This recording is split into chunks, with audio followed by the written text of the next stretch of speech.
Hey guys! Hello! Welcome to Yappy Cappies. I'm Sydney. And I'm Amy. And today we're doing our first episode on the podcast on the Black Dahlia murder. But first we're going to introduce ourselves a bit. Yes. We are both App State students. We are both forensic majors, so we love true crime. Our plan for the channel is we're gonna do podcasts about true crime cases, conspiracies. Cut that out, sorry. Conspiracies, and also just like episodes where we're just talking random stuff about like our day-to-day lives and stuff, especially here at App State and everything. Because we're just two young adults trying to navigate life. And we love to talk, so...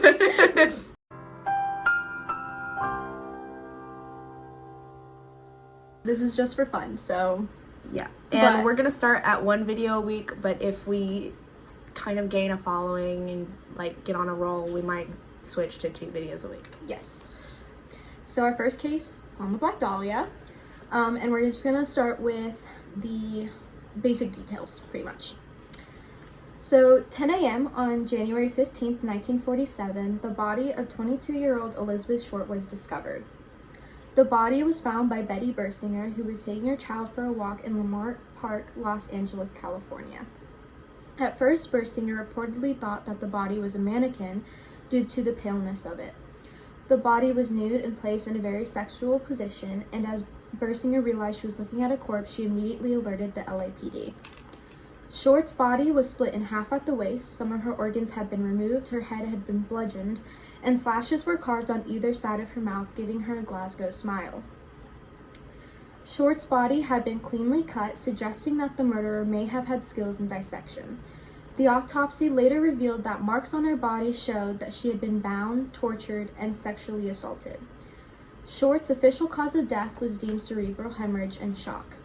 Cerebral hemorrhage is when blood leaks between the brain and the skull and oxygen can no longer circulate to the brain. Although the body had been severely mutilated, there was no trace of blood at the scene, indicating Short was murdered somewhere else. The LAPD had asked the FBI to help, and the FBI was able to identify the body the following day as Elizabeth Short by blurred fingerprints. Once news began to circulate, they began to refer to Elizabeth Short as the Black Dahlia due to her striking black hair and the black clothing that she wore. And apparently there was a movie out at the time called Blue Dahlia about, it was set during World War II about, you know, a romance that initiated during that. But I kind of had trouble finding connections between the Blue Dahlia and like, because I know it came out in 1947, but like why they called it that based on the movie. I also did see like reports that it was also because of the Blue Dahlia, the movie that was out during the time, but I also didn't see anything about why they connected it. Maybe it was because she had a Hollywood connection. It could have been that, yeah. Mm-hmm. Just the way the body was positioned. We're going to talk about it later in the theories part, but just there's a lot of like features of the murder here that resemble the torso killings from Cleveland, Ohio, between 1934 and 1938. And one of those was like the sexual manner of the positions the bodies were placed in after they were killed. So just found that interesting. Mm-hmm. I did want to also mention that, and I'm sure we'll talk about it too later, is that she had a tattoo on her thigh as well that was cut off of her thigh, and reportedly that there was feces found in her stomach as well, so she might have been like forced to eat or like feces or, and whatnot, but yeah, there was that too. Who was Elizabeth Short? Who was Elizabeth Short? So, Elizabeth Short was born in Boston, Massachusetts on July 29, 1924. She was born to Cleo and Phoebe Short and was the middle child of 4. Her father, Cleo Short, abandoned the family after his miniature golf business failed in 1930 by staging a suicide.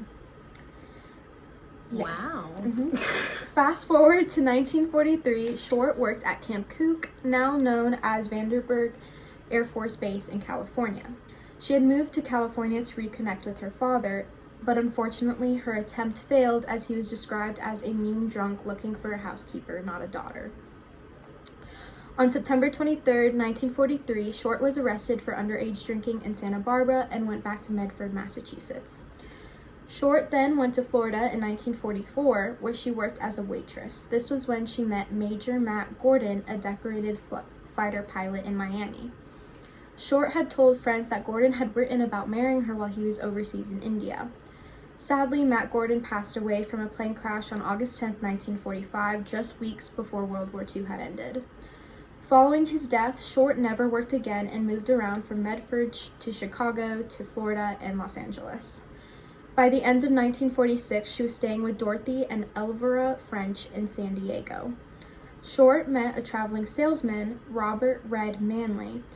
The two corresponded for 2 months before Short asked if he could drive her back to LA in January of 1947. Keep in mind, though, that Red was married at the time. On January 8th, the two drove up the coast, stayed in a motel, and arrived in LA on January 9th. Red took Short to the Biltmore Hotel, where she told him she was meeting her sister. But Short's sister lived miles away in Virginia. Allegedly, Red stayed with Short for a long time before leaving her at the hotel. Once alone, Beth left the hotel lobby, turned right on Olive, and vanished completely. Her body was then found 6 days later. So she had gone missing for 6 full days before her body was found. Yes. So that's just like a long period there where that torture and stuff was occurring. Mm-hmm. Where it was occurring, we don't know. No one knows. That's also along with the fact that, like, nobody knows for sure who murdered her. Mm-hmm. But, and, like, considering that she was 22 years old in Los Angeles, you know, looking to try to get a start, you know, it really doesn't surprise me that she was gone for 6 days before her body was found, because she wasn't reported missing, was she? No, she was not. Mm-hmm. So, she wasn't known by a lot of people, so nobody knows her missing, which is kind of sad. And she was always moving around as it was, so Yeah. her going missing for 6 days wasn't, like, to her family and friends, wasn't abnormal at all. I do find it interesting that Red was married, and they stayed in a motel before going to LA. That's kind of interesting. Yes, that is very interesting. There are, like, a lot of reports about, like, you know, theories about possibly, you know, what she was trying to doing to get a start. I know that there was a rumor about prostitution and everything, which was proved to be false by family and authorities. But she was just kind of, you know, trying to make herself known and everything, and just trying to figure out life. She was at a very young point in her life. She was very young, and also, I'm sure, losing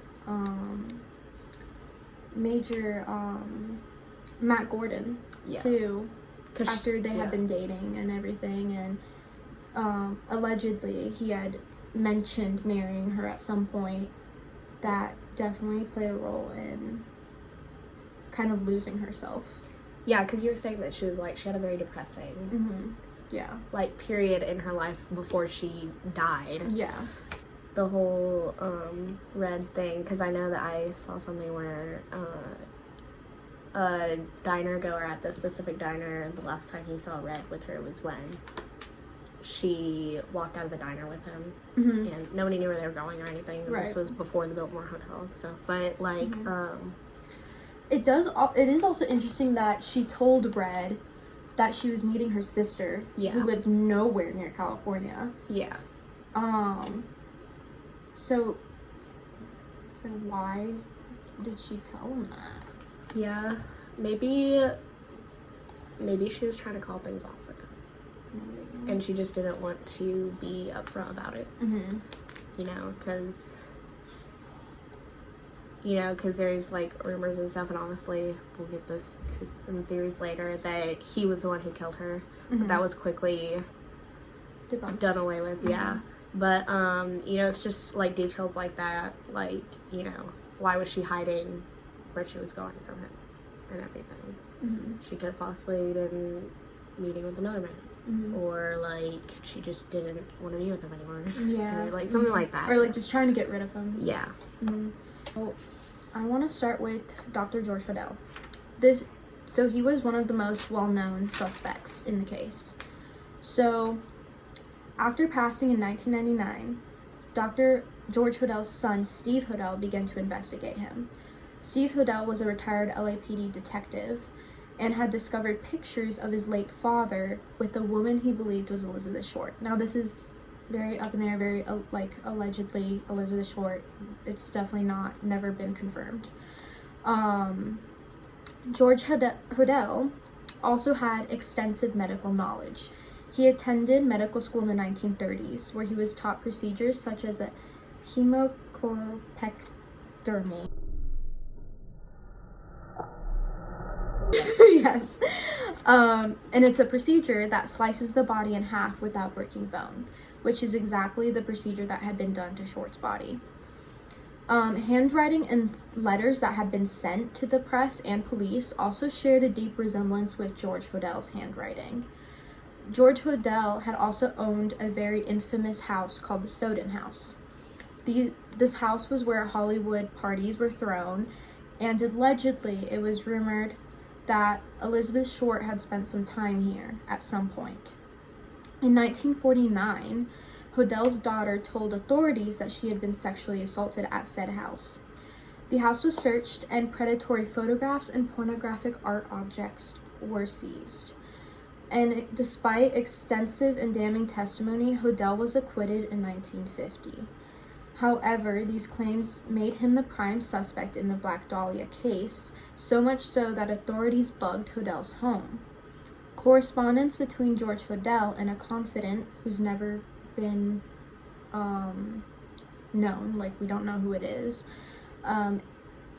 George Hodel was recorded saying, "Suppose I did kill the Black Dahlia. They couldn't prove it now. They can't talk to my secretary anymore because she's dead." Hodel extensively discredited the witnesses who claimed that he killed Elizabeth Short, and in 1951 left his family and LA. He went to Honolulu first, he went to Hawaii, and then he moved as far as Africa.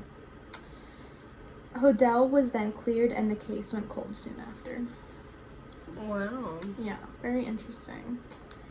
It's interesting to me in that quote, how he said, "Suppose I did kill the Black Dahlia" instead of Elizabeth Short, like her actual name, which suggests, like, either a detachment from her, like, if he did do it, like, detaching from her afterwards. Yeah.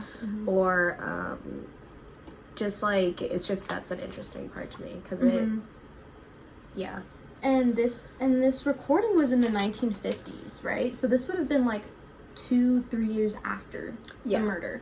So it's interesting that he's still talking about it, which I know, like, it was still, like, he was still a suspect at the time, which is why he might have been talking about it, but such a weird statement to even say. Right.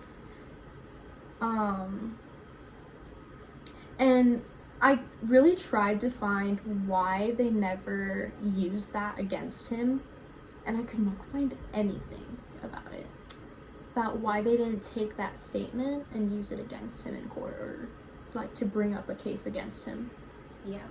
Because I think, like, with that statement and everything, you kind of, like, I know this doesn't have anything to do with this, but, like, you gotta have, like, an OJ situation. Yeah. Where, like, after everything was done and everything, OJ, you know, was still talking about it and saying, if I had done it, this is how I would have done it, blah, blah, blah, blah. Right. And then also, like, in the sense that I feel like if he had done it, the reason why he might have gotten off was because of he's rich, medical professional. White, and it's just, and a man. And it's the fact that he left, too. Yeah. He left LA, left the States. Yeah.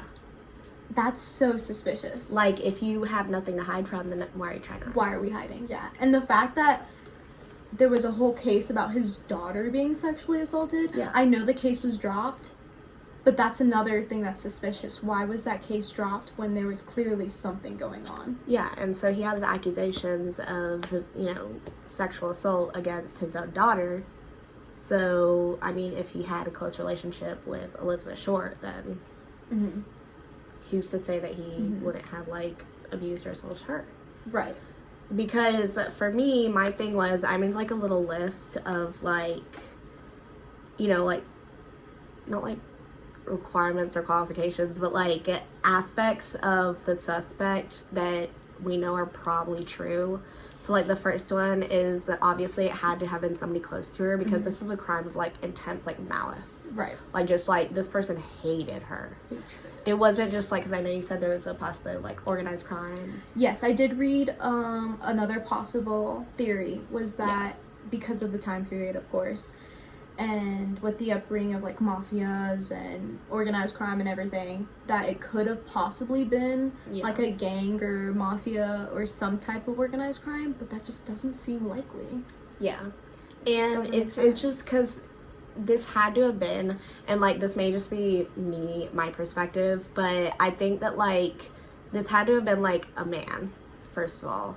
Because I just feel like, because I'm not saying that, like, women aren't strong enough to do this or whatever, or getting medical degrees back then and everything. Like, women were doing that shit. But it's like, I just think that this had to have been, like, somebody who was close to her and also who had, like, a sexual, intimate relationship with her, just judging by the fact that she was sexually assaulted and, like, how she was mutilated.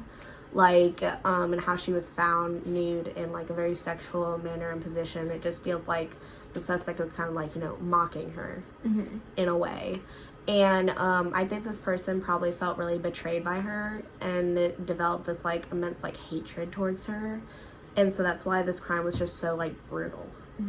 And obviously it had to have been, like, a medical professional or, like, somebody who had intense experience or practice with it, because there's no way, like, this person literally did a whole procedure perfectly on her body after she was killed in order to split it in half without breaking any bones or anything, and, like, drained her body of blood and took out major organs and everything.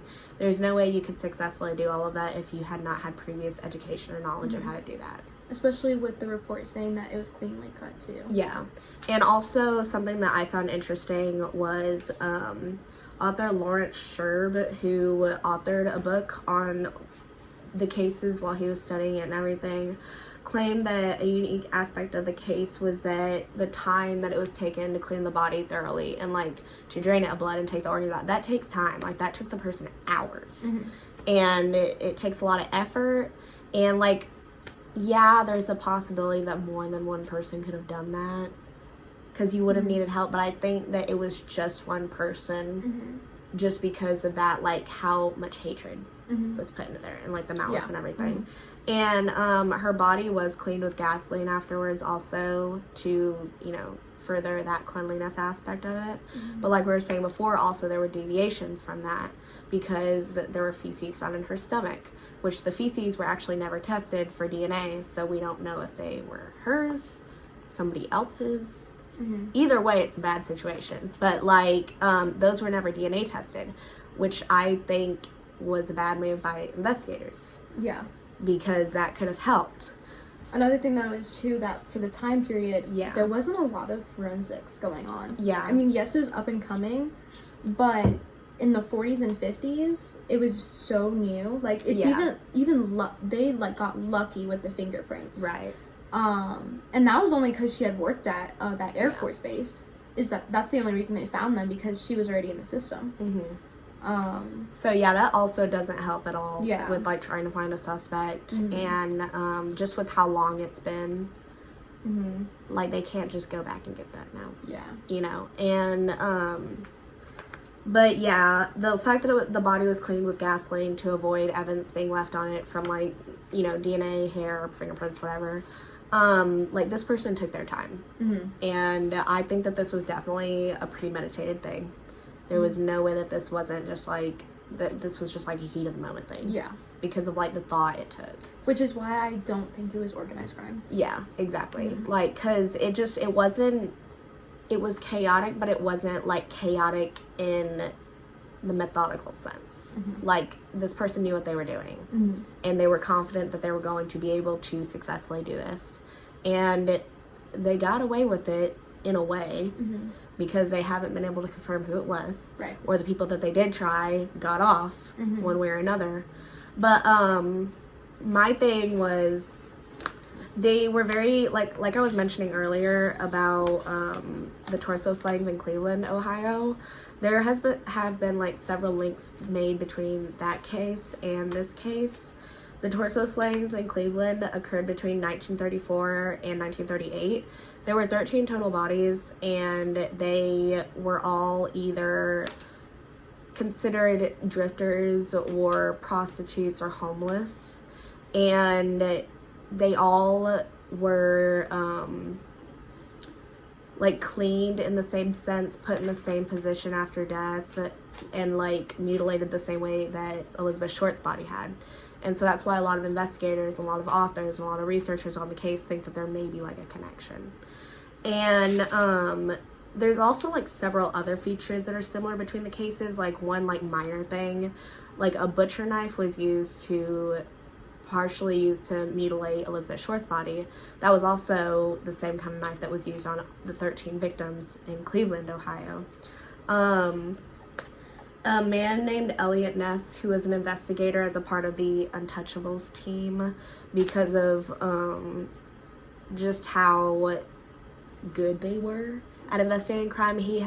They had been on the case of the Cleveland, Ohio killings, the torso slayings, for several years, and he turned his attention towards Elizabeth Short's murder once word got around the country about it, because he did see those links between the torso slayings and her murder. And he was saying that he possibly found a suspect, because Lawrence Sher wrote about this actually in his book, about how Elliot Ness had met up with a family who said that the profile of the murderer possibly could have been, they saw associations between somebody in their family and this man. And so Ness was like, okay, I'll meet up with him, and I want to like question him, interrogate him. He did 2 polygraph tests on him. The suspect failed both of them. And the reason why I'm saying suspect and no name is because Elliot Ness actually took that name to the grave with him. He never publicly came out with, hey, this is who I think did it, and nobody knows why. But there's possibility that it could have been Elliot Ness himself who did it, which is why he took the name to the grave. And he could have just made up that he did polygraph tests and everything. But that's not like a huge possibility, just because of how like intent he was on like the torso slayings and this, how they were connected and everything. It's just not a huge possibility. And just because he had several alibis during the time of he was solving other investigations and everything. But also this suspect that he said he had found, because he believed that this person was also like obviously the same person who had committed the murders in Cleveland, Ohio. And that person was severely mentally ill, had very good medical knowledge, had a medical degree, everything.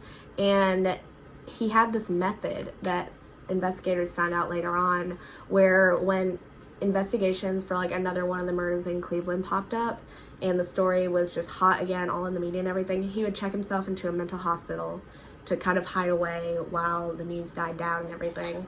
And then it was suspected that he would, because you can legally walk out of a mental institution.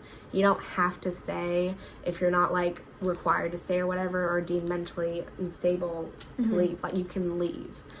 And investigators think, like especially Elliot Ness, that possibly what he did was when like media would die down, the stories would die down, he would walk out of the hospitals and just go back to committing more murders. And that when those bodies were discovered and everything, he would just check himself back in to avoid being interrogated or found out by police. So people are asking, well, how did he get from Cleveland, Ohio to Los Angeles to kill Elizabeth Short if he is that same murderer? And it kind of just follows what Ness said with, he checked himself out of the mental institutions after committing those crimes in Ohio, found a way to get to Los Angeles, and killed Elizabeth Short, and then just did the same thing where he went back up to Ohio. And you did say that it was between, what years? 1934, 1938? Yeah. Short was killed in 1947. Yeah. So that gave him an ample amount of time to get from Ohio to LA. Yeah. Another interesting thing, though, too, is that if it is almost a whole decade in between, could someone possibly have been imitating Yeah. the torso murders? Yeah. Because it's like they would have had to like intently study him or have like known him or been in communication with him. Yeah. But that is very much a possibility just because of how similar the details of the murders of those victims were to the Black Dahlia murder. Yeah.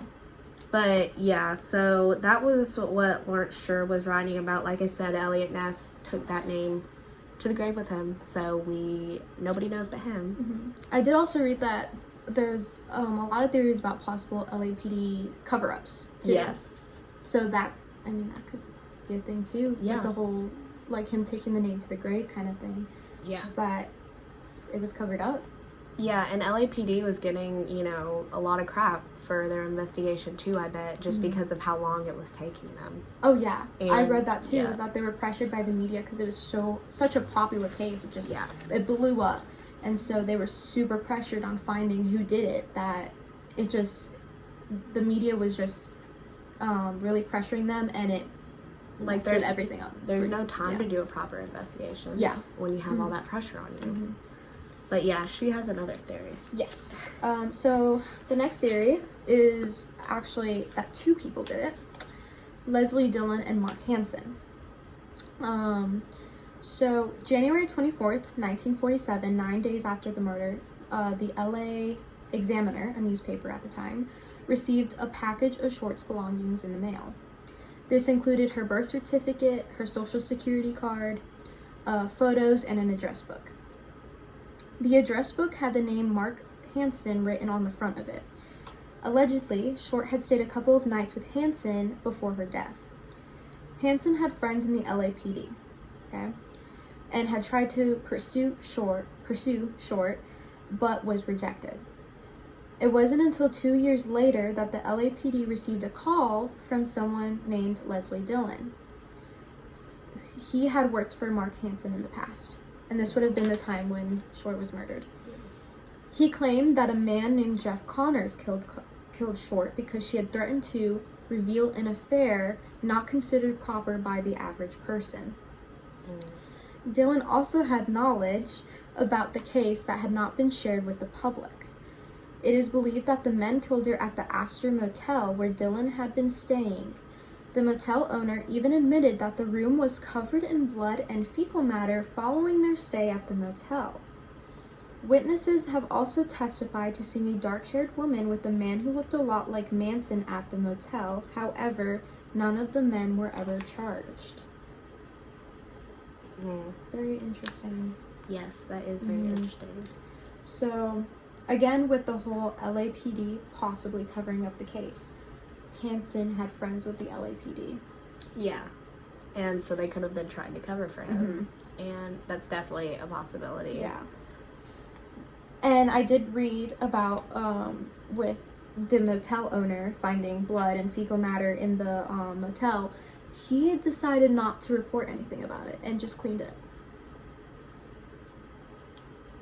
And that also brings back to how fecal matter was found in her stomach. So, yeah.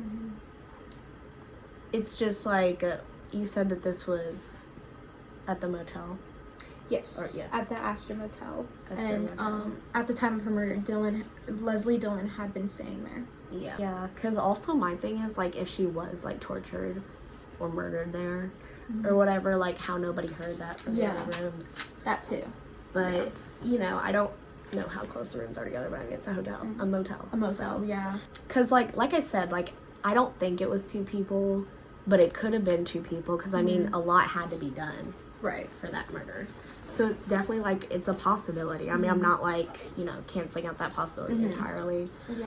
And the package that was sent to the newspaper is also an interesting thing because it had a lot of personal information with the birth certificate, social security card, and the photos were just photos of, like, her, like, almost stalkerish kind of photos. Yeah. And, like, also how, like, her address book or phone book had been there. There was one page torn out. Yes. And from all of these men and women and everything that she had in her phone book, there was just only one page torn out, and that's believed to be with the murderer's contact information on it. Because obviously, like we were saying before, somebody had to have gotten into her house or her belongings. And it had to have been somebody, I feel like... Another thing, too, is that because she was moving around, she might have just had them on her, too. True. Like, they could have gone through her bags and stuff.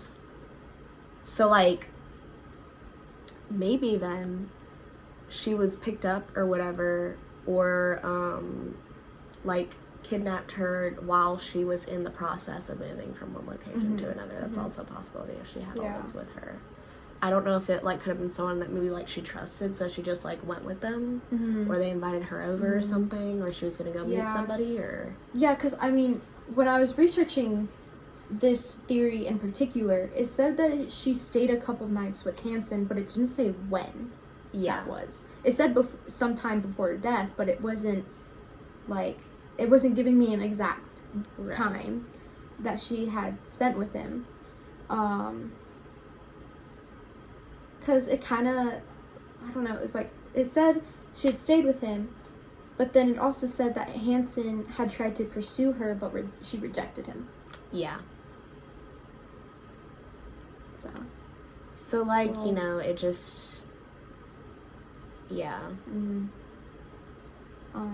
but yeah, there could have been something, like, at least, like, sexual going on there or something. Yeah. And if, what Dylan had said when he called the LAPD about her saying that she was had been threatening to reveal an affair not considered proper by the average person, for the time period, that could have, like, really set someone off like that. Because that, like, ruins reputation. Yeah. So, and was that about, like, Hansen too? Or, I don't know. That's all. It just says that Leslie Dillon had called the LAPD and said that she had threatened to reveal an affair. Didn't mention who the affair was with, just said she had threatened to reveal it. Yeah, because that could have been, like, because if it was about Hansen, and he's in, like, he was associated with the LAPD and everything, that could really, like, ruin him. And it said that Hansen was also a local club owner. So, yeah, he could have lost his job and lost the club and everything. So that could have possibly made him mad enough to kill her. But then again, what if that was, like, in a way, like, an excuse for Dylan? Yeah. Like, to say that? Because what if she never even said that? Right. True. Because we can't prove that she did or didn't say it. Very true. Yep. It sucks that the case was so, like, long ago, to a point where a lot of, like, the records and, like, photos and everything, like, just evidence and he said, she said type stuff, like, it's just gotten all mixed up now because it's been so long. Do you think it's ever going to be solved? No. I think it's been too long. Yeah, I think that the evidence just isn't valid anymore, and, like, they can't use it anymore, and a lot of these suspects are either dead, most of them are, or on their last leg. So, and again, you said it's a he said she said situation. Yeah, and it's just like playing a game of telephone. Like, you can't really trust anybody with what they say. Like, I mean, the evidence is what matters the most, but the evidence we don't really have. We don't have it. Yeah. So. I did also want to mention Robert Manley, last person to see her alive. Left her at the Biltmore Hotel, right? Yeah. He also became a prime suspect because he was the last one to see her alive. However, he actually passed a polygraph test, so he was taken off the suspect list. Yeah.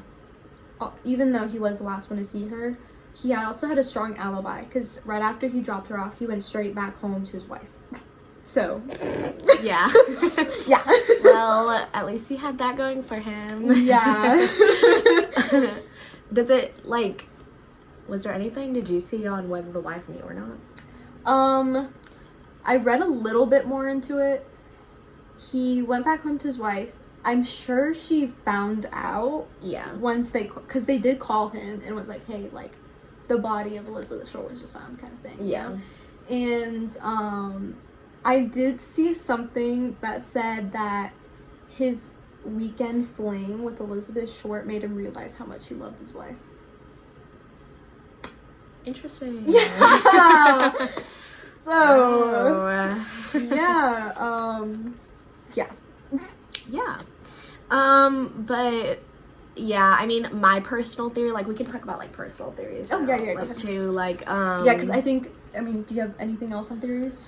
No, Yeah, not that was other the last theories. bit for mine, so. Yeah, that was pretty much, those are, like, the 4 main, like, things. The biggest ones. Yeah, the 3 biggest ones. Of course, there's There's these millions miniature of, theories. oh my gosh, there's so many theories. And there's some very out there theories, too. Yeah.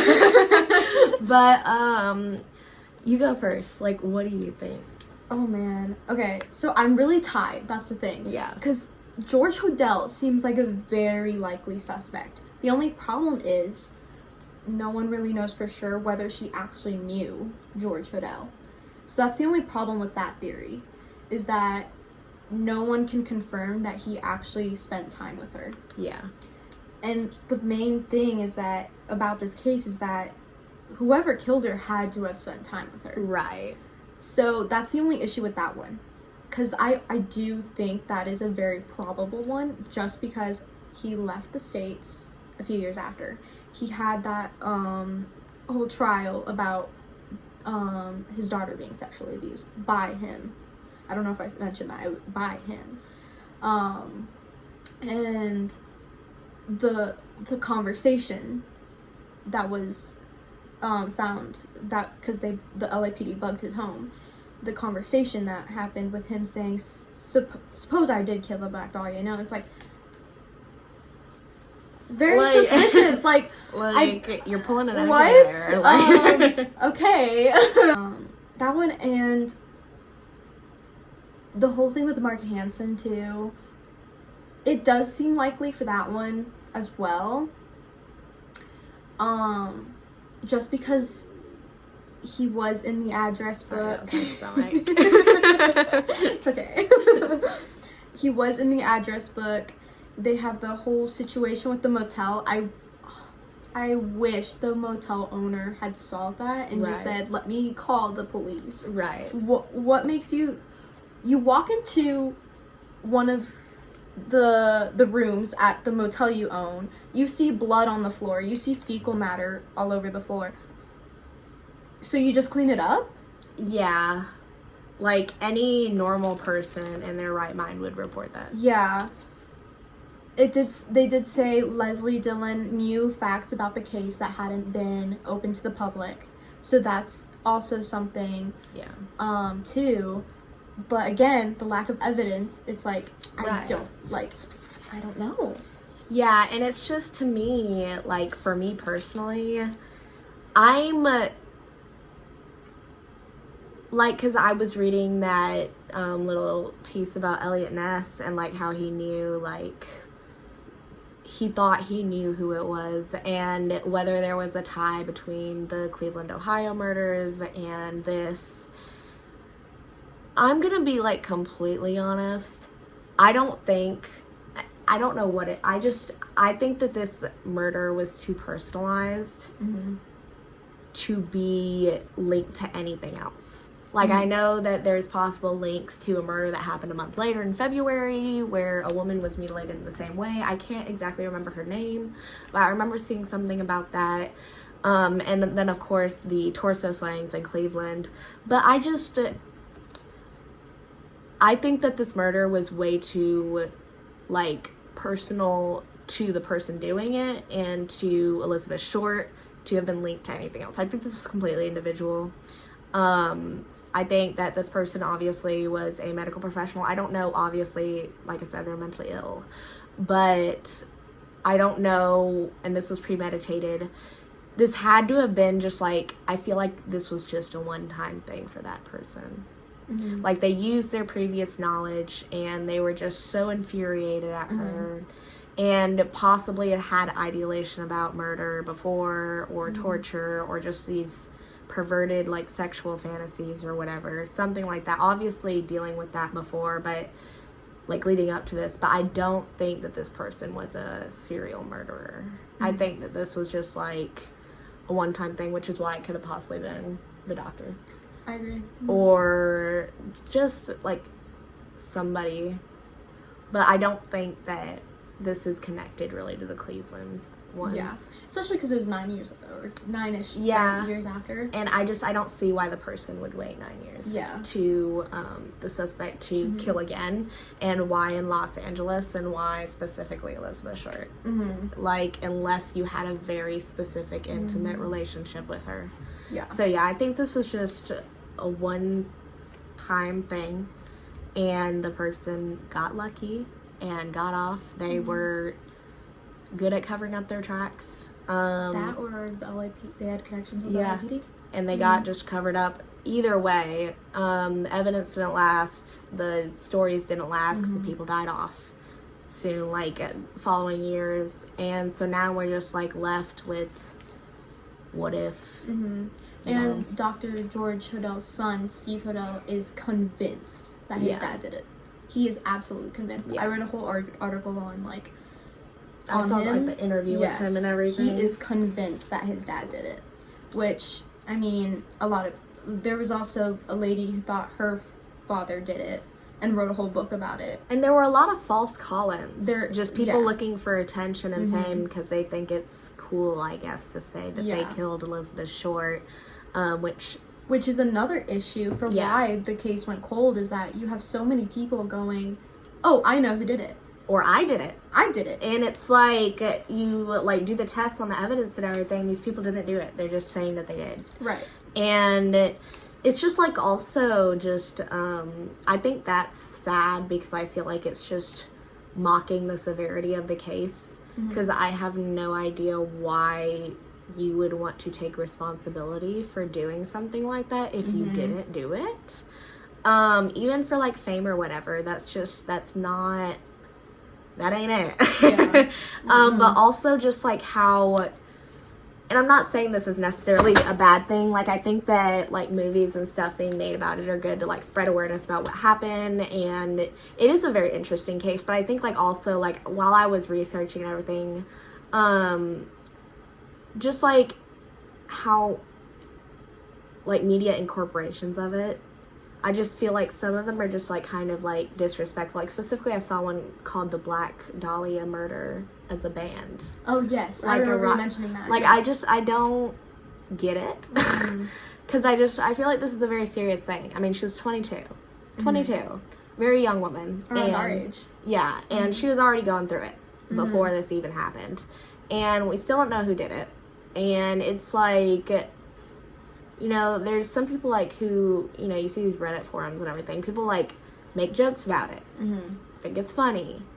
I don't think that, like, any murder or any case like that is funny, especially where she was sexually mutilated so much to the point where, like, it's just, she's just, you know, the body's unrecognizable. Yeah, exactly. Her body was unrecognizable. And it's like, you know, like, if you're interested in the case, look into it, research it, get your facts together. And that's okay to, like, research murder cases and everything. Like, I do that all the time. But it's just, like, I feel like media representation of it since the case has happened, and since technology has come into the picture and everything, has just kind of, like, worsened it. Yeah. Because then people come up with all of these, like, bullshit theories that don't have any connection to the case at all, which is what people do on the internet and everything. People love to do that. And there are some people who genuinely believe this, and great. But I just, you know, I feel like the approach to the case, even these days when you're still talking about it, a lot of people just have no respect for it at all. Yes. But yeah, I mean, I enjoyed, like, not enjoyed like that, but, like, I was very interested in looking into the case. I'm really glad that we chose for this one to be our first one. Yeah, me too. Because I feel like, because just, like, unsolved murders and, like, mysteries in general just, like, are just so fascinating. And obviously we're not going to be able to solve it. So it's like, and, like, you know, just looking on the internet at stuff and, like, reading books, watching documentaries, you can't solve it. Right. But, like, I don't think anybody can solve it, like, even the best of the best. Yeah. Like, even, like, the best of LAPD and the FBI looked into this. Yeah. And they didn't solve it. So it's just, like, it's one of those situations where it's just, you know, you spread awareness about it, you learn more as much as you can about it, and just go on from there. Mm-hmm. Like, unless you, like, have a very, like, that's your job or whatever, there's no point to, like, obsessing over it. Mm-hmm. Or to, like I said before, disrespecting, making fun of it, like, but it is important to learn about, because mm-hmm. it's one of the most, like, important cases in, like, criminal history. Yeah. In the United States. I mean, it really brought forth, like, the importance of forensic evidence. Yeah. And just, like, you know, being careful. Mm-hmm. Like, staying aware of your surroundings. I mean, I know that we didn't have all the signage back then that we did today. Yeah. So it's like, it was, like, let's say she was hitchhiking or just something, or got a taxi with, you know, a sketchy taxi driver or whatever. Like, if it was a situation like that, like, that's less encouraged today than it was back then. And just, it's one of those things I feel like you would have had to been there. Mm-hmm. To see how the environment was, and to see, like, what the characteristics were, like, what contributed to the murder, and, like, how the person was able to get away with it. Yeah. You know, like, just the odds worked in favor. And I'm sure it showed, like, a lot of people, which is why the media was pressing so much on the LAPD to solve the case, is that it showed a lot of people that it's not as safe out there as you think it is. Yeah, it's not. And that still, like, holds true today. Mm-hmm. Like, this could happen today. Right. Would we have better, like, technology to investigate evidence and stuff? Yes. Yeah. Like, I think if the case happened in today's time, they would have been able to find out who did it. I'm sure, yeah. But it's like, now we're at a loss, you know. But it is very sad and everything what happened to her. Yes. And I would love it if they found the person who did it, but I just don't think they will. It's highly unlikely. So she's not going to get the justice that she deserved. Mm-hmm. And, you know, the way she, like, the manner in which she had to die, like, the last feeling she felt, like, fear. Mm-hmm. And, it, like, just straight up, like, being scared to death. Mm-hmm. And, you know, nobody should have to go through that. Mm-hmm. But, yeah. So, it's a very sad case, but it is very interesting.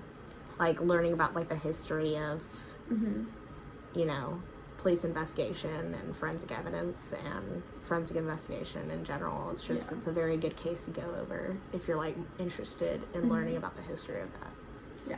I did also want to mention, like, some movies and TV show and, like, media in general that includes Black Dahlia. Don't take it as a grain of salt, because I don't want to say it's true to the story at all. But I do have The Black Dahlia, which is a novel that was written in 1987. That was later turned into a movie in 2006. So from what I've read, it's a good movie to watch if you're really interested in the case.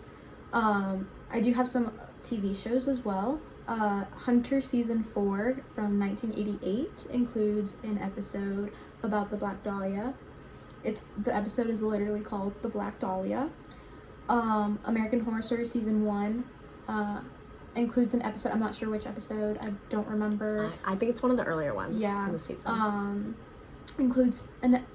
It's a small bit of the episode. It's not too big in the story, but they do have a little, like, cameo about the Black Dahlia, which, again, for American Horror Story, it's interesting to watch, but that is not a good, credible source if you're looking into the facts of the case.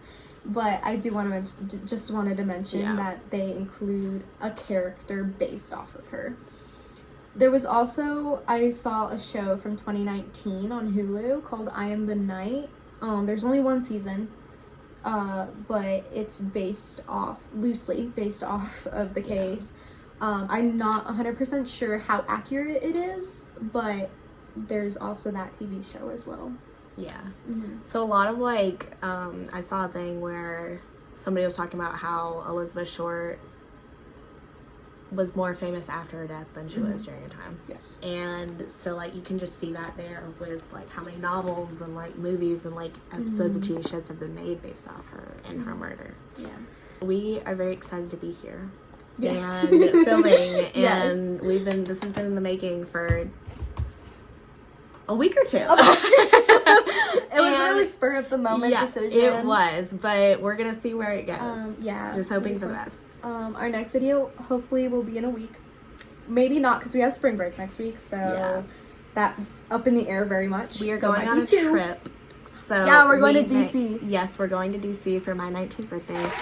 And maybe we can vlog a little bit. That's what I was gonna say. Maybe we could vlog, and we could also maybe make a little episode while we're, because we do have an Airbnb. Yeah. Like, maybe we can make an episode in there. Yeah, we can do that. Like, and I know we had some ideas. We have a running list of ideas going for episodes. Our next episode is gonna be more of just like a general, like, who we are. And we also want to do a little bit of things to know before coming to App State. So for anybody who's graduating interested or looking at coming to App State, there are definitely some things you should know before you come here. some good, some bad. You know, it's like anything, it's a 50-50. But we just want to talk about our experience here and just like, because you know, we're not even done with our first year yet. Yeah. But we have gathered a lot of knowledge and experience to be able to talk certainly on it. Yes. So yeah, but we enjoyed being with you guys here today. And if you guys have any suggestions for videos that you want to see, let us know. We're always open. We will talk about anything and everything because we talk a lot. Because we are just two yappy cappies. And yappy cappies as in capybaras. Yes, capybaras. By the way, if anyone was confused. Nobody's capping here. But yeah, we came up with that name in the car on a drive back to the dorms. Yes. I don't even remember where we were coming from, but I don't either. I think we had just gone grocery shopping. Was it grocery shopping? Because we went to Hertz here. No, wasn't it after a hike? I think it may have been. This name was a very spur of the moment thing. Yes, but we're rolling with it. We're going with it, and as you can see with our logo and our little banner picture and everything, which Amy decorated the little banner, I did the logo. We're vibing with the theme. Yes. We really are. Like, I think this is gonna be good. Yes. But we're staying optimistic. We're gonna see where it goes, and it's just for fun for us. And really. Any support is appreciated. Yes. Anything. So yeah. But yeah, we will see you guys next week. Possibly or the week in after DC. Possibly in DC. We'll see. So see you guys. Bye.